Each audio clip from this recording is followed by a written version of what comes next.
Hey guys, Kamina the Coach here in my Batman shirt. Usually I make these videos. I'm so sorry to do this while I'm recording. Sorry. Usually I do these videos before I go to work, so I'm in my work clothes, but obviously I'm not in my work clothes, so it's at the end of the day, as you can see, kind of ambient lighting. So, why? It's my first day back. So, first of all, welcome. If this is your first time here, my name is Kamina the Coach. I have been working as a professional educator abroad since 2010 to 2011, something like that. I'm currently in my 9th location. I've moved quite a bit more like that, more than that. What you'll find on this channel is a mixture of videos about working and living abroad, living a better, happier, more fulfilled life. But as of 2020, I was forced back to the United States for 2 years due to COVID. And I was forced into dealing with some really heavy early childhood trauma and adoption trauma. So it's a mixed bag. You'll get some videos about working and living abroad, some videos just in general about living a better, happier, more well-rounded life, and videos about how to work abroad, what to expect about living abroad, so just about my experiences abroad, especially as a Black female identified woman. So I am doing this video in the afternoon because this is my first week back after a wonderful vacation in Sicily, Italy, and it's been a culture shock, honestly. It's been the first vacation I've enjoyed in a really long time, and I really, really enjoyed it. That doesn't mean I didn't come face to face with some things that are always going to be uncomfortable, like racism, but overall, it was pretty spectacular, pretty magical. So coming back here, where I'm at now, is a challenge. It is, I gotta be honest, it's a bit of a challenge, but that's why I think it's important to do this video, because I can tell I'm not the only one who is feeling the challenge. So if you go back to this channel is, I don't know, 4 or 5 years old. If you go back to the beginning of the channel, one of the very first videos I did was the number one reason not to come abroad. So I'm gonna kind of revisit that and how that's played out for myself and how I see it playing out for others around me. So first of all, my biggest advice for people who want to work and live abroad is deal with your crap before you come out here.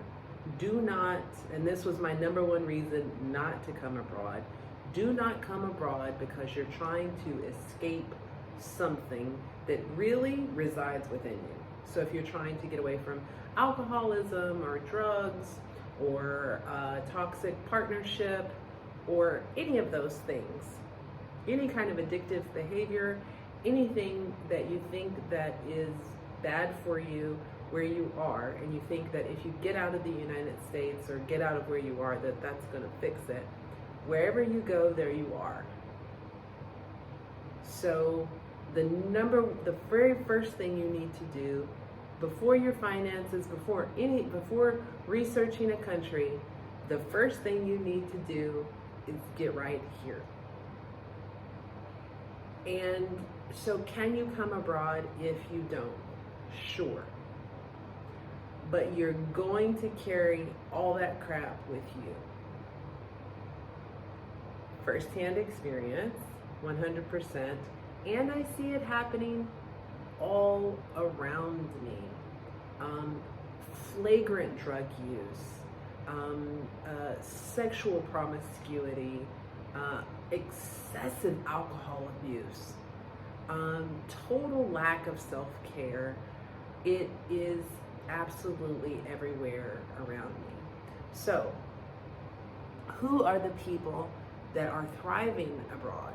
The people who are thriving abroad are the people who have a strong support system at home, And so if you're one of those people, and there are a lot of us who are kind of lone wolf types working and living abroad, if you are that type, if you fall into that category, I do myself, it is really even more imperative because sociology has even proven people who have deep familial connections are less likely to be deviant. Alcoholics, drug addicts, law breaking, they're less likely because who knows? Because they know that somebody is dependent upon them, they know that somebody will be disappointed. But when it is only yourself, you kind of feel like, what does it matter that who's looking? I have no one to disappoint. So that's why it's really important that you address the stuff inside, because what you have to live up to is to taking care of you. That inner child that deserves your love, care, and attention. If you don't feel that way about yourself, that you deserve the best, and that you feel disappointed in yourself if you don't take care of yourself. If you don't feel that way about yourself, then it's very easy to come overseas and chuck it all. And even easier to lean into it because you can be transient, you can move around the world doing that. You have, life is easier, life is cheaper. It can be a challenge to live abroad, but in my experience, you have much more excess money, more accessible money than I did in the United States. The United States, those 2 years I was there, I was definitely living, though I was making over $50,000 a month, which is crazy for somebody with a master's. I should be making way more than that, but whatever. Still just barely living paycheck to paycheck. And one paycheck away from homelessness, and one disaster away from homelessness, like a car breaking down or something serious, or an illness, versus living abroad, you have a lot more excess cash, as is evidenced by my recent week-long vacation in Sicily, and 6 weeks or 4 weeks in Thailand, and another 2 weeks at a 5-star hotel in Dubai. There's no way that I could do that living in the United States, and that is the case for a lot of people. Even if they're not making the amount of money that I'm making, they have that access. So for me, I'm just repeating something I've already said in the video before. I know I initially came abroad, I couldn't find work after I got out of the military. That's true. It was at the tail end of the recession. But ultimately, I was just trying to escape a relationship that I just kept going back to. And what happened? I kept going back to it, even though I was working and living abroad. Really? Isn't that crazy? I find it crazy. So I couldn't escape that relationship. Came overseas to escape something, couldn't escape that. I had to finally see it done in my heart and my mind to be done with it. Space and time didn't have anything to do with me being done with it. I had to decide in my heart that I was done with it. And a large part of me being done with that was me having to learn how to love, truly love, and forgive, and lean into caring for myself and my inner child. I see it's getting darker in here. Wow. So we'll try to wrap this up fairly quickly. When I went back to the United States, I found quite quickly that I had some gaping wounds in my soul that needed to be addressed really quickly, or I was going to self-destruct. And it's easy not to really realize those things about yourself when you're working and living abroad. I didn't realize how bad it was until I got back to the United States. So I'm kind of, for myself, thankful for COVID. And it was painful. It was a hard, painful, healing year, but I needed it because I'm much more well equipped. Because trust me, where I am at right now, people are losing their minds. So I'm in a location where we are completely confined to the campus. We can't go I've got to turn on a light. I'm sorry. We are completely confined. My apologies. We are completely confined to the campus. We might be able to go shopping once a week, maybe. Things are uncomfortable in the region right now, and so it, as I've talked about in other videos about paying attention to the politics in the region. So the politics in the region are causing us to be under tight lock and key for our own safety.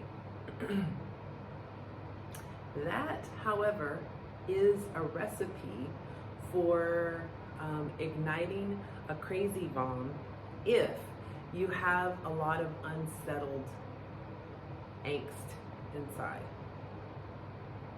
And I see it. So we've had 2 female instructors absolutely lose it. One holding students kind of hostage,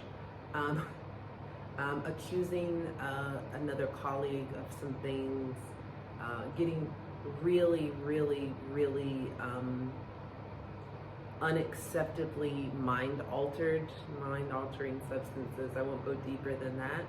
And then I have a colleague that I kind of like, who I know doesn't have a strong connection to family at home, none at all, no romantic connections, completely estranged from the one child that he has, and had admitted to me that there was a previous drug problem. So I've never seen him at in any social gatherings. I don't do social thing, but he admitted to me he doesn't do the social gatherings because he's focusing on staying healthy, going to the gym, keeping his mind off of it. But unless you have attended to that inner stuff, there's only but so long before it happens. And it was very unfortunate that I saw him in the airport when we were coming back in a different country, and he was out, and I was having a discussion with a gentleman coming back to this country who doesn't work where I work. So he's been gone for a long time, and we were just having a conversation, really nice conversation, lovely guy. And my colleague came up absolutely inebriated, and it was terrifying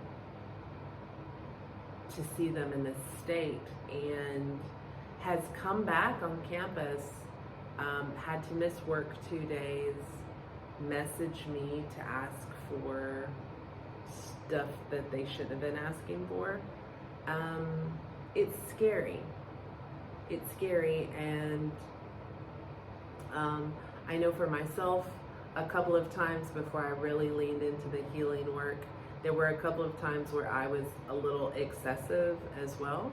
And it's scary, and it's scary when you're on your own country, but it's especially scary when you're overseas, especially when there is no one looking out for you. There's no one to check for you.